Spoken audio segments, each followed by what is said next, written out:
I'm Rob Van Rappers. Welcome to MBANow. Well, Congress is back in session here in Washington, and political discussions have heated up on a variety of issues. Here to discuss it with us is our chief lobbyist, Bill Killmer. Bill, thanks so much for being here. Hey, Rob. Great to be with you. So as I said, Bill, Congress is back, and discussions have commenced on a number of items related to the next COVID package. What are we hearing? Well, it's really kind of an undefined quagmire today. In the sense that, as you said, the Senate has come back in. The House never really took an extended 4th of July recess. And many of the provisions of interest in the CARES Act, which was, the major package Congress has sent to the president that's been enacted, they expire on July 31st. So there's that deadline, particularly as it relates to unemployment insurance benefits and the income supports that Congress provided through the CARES Act that have been important for renters making payments, and then obviously the forbearance provisions that were part of the CARES Act that mortgage servicers have been implementing, with up to 6 months and then an additional 6 months potentially for borrowers who need COVID-related forbearance. Those are all on the table as well. The big ticket items, Rob, like the unemployment insurance benefits, whether they're going to be as rich as they were in the last package, whether there's going to be direct aid to state and local governments, whether there's going to be additional money for testing, whether you're going to extend the small business assistance programs like the PPP.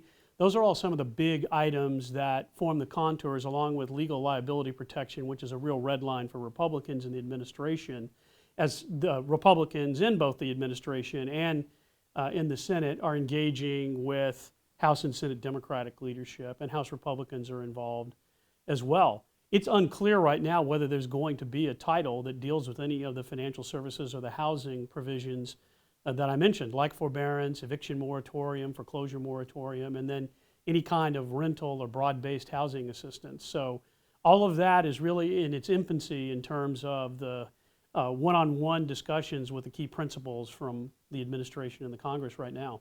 So beyond any legislation currently being discussed, what do you think? Do you think we're going to see a federal budget approved before the end of the year?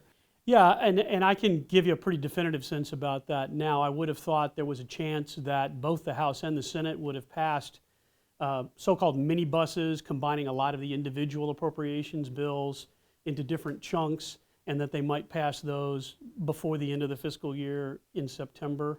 Now with the negotiations on COVID relief likely to extend into mid-August, which means that there may have to be some temporary extensions to some of those provisions I mentioned earlier, I think it's a foregone conclusion we're going to see a continuing resolution. And before the elections that are looming in November, both the House and the Senate leadership will be comfortable punting, as will the White House, until after the elections. And so I don't think we're going to see a federal budget resolved until a lame duck session at the end of the year. That having been said, the House is off to a good start with the funding it provided for HUD. We feel pretty good about the funding in there for FHA, a doubling of money for administrative expenses for Ginnie Mae, adequate money for both single family and multifamily IT infrastructure as specified in the bill, adequate credit subsidy for FHA multifamily and healthcare programs, and $75 million for housing counseling. So that'll be kind of the baseline for those conversations that'll take place and not get resolved until after the elections. You mentioned the elections coming up a couple times. Always hard to prognosticate, obviously, but what is your sense of things, and really what are some possible policy implications, I would ask, for our members? Yeah, well, it's about 100 days until the election, right, Rob, as we're filming this, and anything could happen. But certainly it looks as if former Vice President Biden is in the lead in the national polling.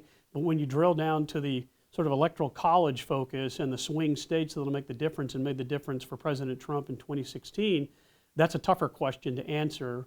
So we'll see how that plays out. If we have a continuation in a second Trump term, there might be some defense that we're playing, from a risk management perspective with respect to the regulation of the GSEs, things of that sort. But I think we've got a good sense of the sort of regulatory cadence and tempo and dialogue, much less tax and economic policy. So maybe a continuation of that with different players.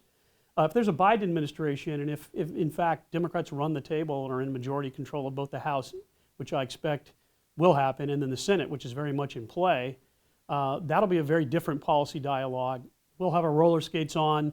MBA's got a broad enough set of policy priorities that we can find things to work with leaders in Congress regardless of party leadership, but more on the housing mission side than on the regulatory enforcement side if Democrats were to take control of the Congress. And certainly a very different emphasis from regulators that would be appointed and potentially confirmed in a Biden administration. Yeah, 100 days out. It'll be interesting to see where we end up, absolutely. and I'm sure it's going to be busy until then. Right. Thanks so much for stopping by. You bet.